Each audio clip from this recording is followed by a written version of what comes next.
What's up, everybody? It's Other Jesus, and it's time for another entry into the Diary of a Matchmaking Noob. We're on the Palace, and it's a conquest domination. Laying down some C4. And, I've been kind of doing the old C4 on the flag thing a little bit lately. I know that a lot of people frown on it, and it's kind of something that I, frowned on too when I first started playing this game. It's kind of frustrating, but once you know what to look for, you know, you toss a nade on it and it's all good. Or you send one of your guys in. If you don't have any nades left, you just sacrifice one of your guys and you still cap the flag anyway. But I just wanted to show you what a noob I am, so I did cut some of this game out because I started off with a shotgun. But you see, I'm just camping there, standing on one of the planter boxes, waiting for A to start burning, and then I pulled the C4. But I was experimenting with some different shotguns this game, just trying different guns out. If you watched any of my previous entries, you know that I love the M5K, and as you'll see here, I switched back to it. But I did do a little chopping there. I had tried out some different shotguns on this map, and I wasn't being very effective, so I switched back to the M5K, because what normally happens, I get in this mindset, I'm like, I want to try out some different guns, I want to try out some stuff that I haven't tried before, and then we start losing, especially when you're not playing with a full squad. So we start losing, and then I switch back to my M5K, because I'm super comfortable with that gun, to try and help my team win, because, you know, I'm pretty competitive, and I want to help us win. So I threw down some C4 on one of the flags and waiting for guys to go on it. And if you see right there, M5K, yeah baby, still from across the room, took out that guy with ease and got an assist on that guy right there, the guy that ran up on the C. Now, if I haven't said it before, I'll say it again. I cannot stand C Charlie. I cannot stand holding down Charlie on this map. And I did see the guy with the light right there. I did see his light, and I was gonna poke back around and see now there's two of them. So I got a little antsy, and I ducked back around the corner. And then there's like 8 of us in this stairwell, and I'm like, oh my god, guys! And so I'm just like, you know what? I'm just out of here. I'm not gonna stay in this stairwell. It's a freaking disaster here right now. So I pulled out of there, went to go check on C, and I see some explosives over there, so I tossed my nade. I want to blow up those explosives before I head over onto C. One thing to keep in mind, especially if you're putting down C4 on a flag, don't be surprised if the enemy starts doing the same thing. So don't get all whiny and crabby if you're throwing down C4 and then the enemy does the same thing. I really thought that guy should have died a little quicker. I know my aim wasn't 100% on right there, but you know, sometimes things like that happen. You are playing on Xbox Live, you know, you could be playing with someone across the world, so stuff happens, don't let it bother you. Stay focused on the objective. Zika's right there, Karma just, you know, you stay calm and collective and you get this hip-fire headshot and it's like a party. So, as I was saying, yeah, I can't stand C on this map. There's just so many ways to get pooped on, to get flanked, and much like C on Operation 925, it just seems like you're just out in the open when you're trying to capture it. So you need a well-coordinated squad to hold it down. Now, I have to admit, you're about to see the reason why I put this entry into my diary, because I'm about to get a sweet multi-kill with C4 right here. Boom. 5 guys.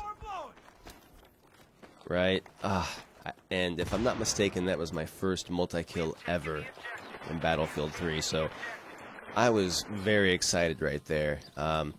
I don't have the in-game speed coming through, but you can bet that I was going a little bit banana cakes right there. And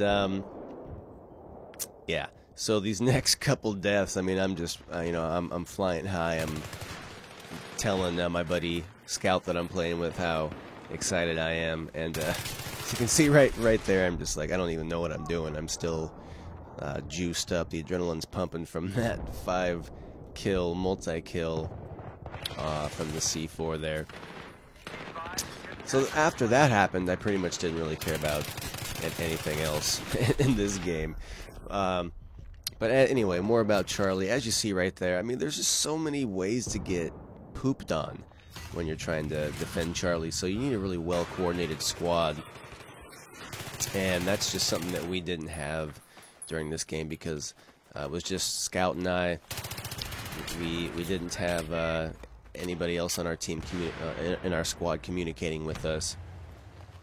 And in a game like this, or really, you know, anytime you want to be competitive and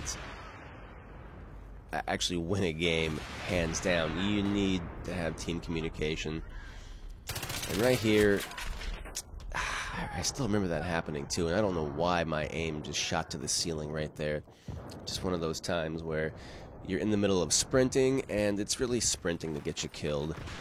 Now, you gotta sprint when you're playing these conquest domination games, when you're going from the different capture flag points, but I really do not like sprinting. I don't even really care for it at all in any of these first-person shooter games. I mean, it's cool that it's in there, but sprinting gets you killed every time. Well, I shouldn't say every time, because it's not every time. But any first-person shooter veteran that's playing games with sprint will attest to the fact that sprinting will get you killed every time, man. You'll be sprinting, you'll see somebody, and if they're not sprinting, they're definitely got a way better chance of taking you out. So that's why, you know, I like to kind of just cruise a little bit. And see right there, I was kind of taking my time. I was not trying to reveal my position there. I saw that guy, and I was trying to get the kill on him and not really reveal my position too much, because we're not going to win this game. You know. Now check out that M5K headshot from across the board there. Love it. That's why I love this gun. And some of my squad's starting to get on right now. So we're about to have a full squad here, which is pretty nice, even though I believe that the game we played after this, we got our butts handed to us. Ooh, and that hurt right there. See? C4 explosive. I didn't see him on there. Sometimes they place him on there and you just don't see him, and, you know, fair is fair. What are you going to do? But yeah, there's really no way we're going to really come back from this game at this point. Just, as you can see from some of the previous footage in this particular diary entry, there's too many instances where we're just all over the place. You know, you got like 5 guys on B and nobody anywhere else, and you're all huddled in a stairway together, and that's not gonna help you win the game. That's not gonna, you know, help you capture any of the flags. But this was still a fun game, and what did that guy try to, like, suicide bomb or something? I'm not sure what happened there. I've seen guys doing that, though. They'll just run up to you and toss a C4 and ignite the C4, kind of, you know, suicide bomber style. And that's cool. I mean, that's definitely not my play style. Maybe unless I'm trying to take out a tank and help my team, then maybe I'll do that. So there's a little lull in the action for me here. Not much going on. Even though I'm looking at the tickets, and they're just burning in. Again, I've got a suspicion we are not going to win this game, but I'm still trying to help us bring it back and capture some of these territories. So right there, I was getting shot from behind, and I was pretty smart there. I was anticipating that he was going to chase me down, which is not always the wisest decision. Not so much, you know, in my case, like, oh, you rush me, you're going to die, but just kind of in general, it's not always the wisest decision to follow someone around the corner and try and kill him. There's an old Chinese saying that from the Art of War, so you never really want to get in the way of an enemy who's retreating. So just keep that in mind, kids. Right here, I really juked this guy right here. So I tossed this nade here because I was figuring there was some explosives. And I happened to see that guy coming and got some shots on him. I destroyed all the explosives, and he pretty much wasn't. He didn't know that I threw the nade, so he pretty much just ran onto the flag, and well, he just sat on my nade. I don't know if he didn't see me when he ran by or whatever. I think I put some shots on him, and he kind of freaked out and wasn't prepared for me to be there, so he ran on to A to maybe try and, you know, get his bearings.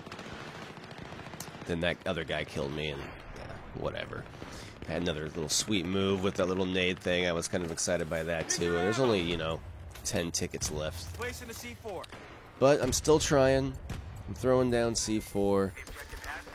And the sad music starts playing. It's so depressing. As we've only got 5 tickets left. You can see I'm kind of just camping here. I'm waiting for C to start burning. Maybe I might get some more C4 kills, but sadly not. We didn't even come close to winning that game. But it was still a fun game. You know, had a 2-to-1 kill-death ratio, which doesn't matter because we still lost. But hey, I unlocked the M60E4 with the most annoying iron sight ever. Even though that was one of my favorite guns in Modern Warfare 3, I was kind of happy to unlock it. And I did play with it the next game, where we proceeded to get our butts kicked. Anyway, guys, that's it for this entry. I want to thank you for watching. Please remember to like and subscribe if you enjoyed this video. And I'll see you for the next one. Alright, guys, I'm out. Peace.